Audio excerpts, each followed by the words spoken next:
Maktab hovlisi, sovuq kun. Ona va bir bolaga ko'zim tushdi.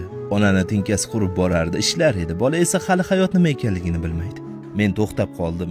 Ichimda nimadir pichirladi. Yordam ber, dardini eshit. Shu payt shirin qizaloq yugurib kelib dada dedi. Assalomu alaykum, yaxshimisizlar? Bu farzandingiz bilan kelib shu yerda ishlaysizmi? Hayratda qoldim. Ichimda nimadir uzildi. Bolaga ota mehri yetishmayotganligini sezdim. Onasini ko'zlarida g'am, och qolib ketmaslik uchun kurashib yashayapti. Boquvchisi yo'q. Yonimdagi bor pulimni oldim, berdim, lekin bilardim bular uchun uy zarur edi. Buni ishlatasiz. Yo'q, olavering. Men bu sizga, ayaga bu.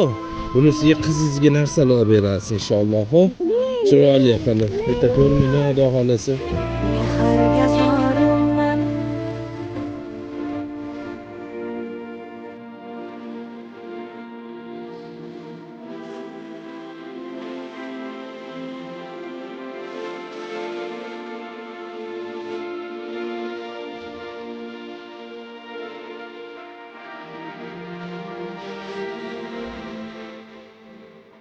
Ayol yig'lab yubordi. Uni dardi juda og'ir. Agar eshitsangiz albatta his qilasiz. Yaxshi bo'ladi inshaalloh. Hammasi yaxshi bo'ladi. Shunchalik katta qilyapsiz. Sizdan Alloh rozi bo'lsin. Halol mehnat bilan qilyapsiz. Harom pul topmayapsiz.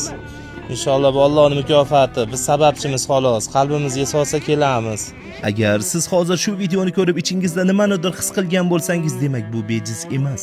Eng muhimi bu videoni kamida 5lab, 10lab do'stlaringizga tarqating. Like bosing. Birlashganimizda kuchli bo'lamiz. Menga qarang, kim berdi? Aka ber, menga qarang, men rahmat akaga. Qani?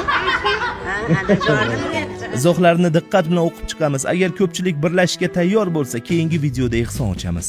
Jim o'tib ketamizmi yoki birlashib hayotni o'zgartiramizmi?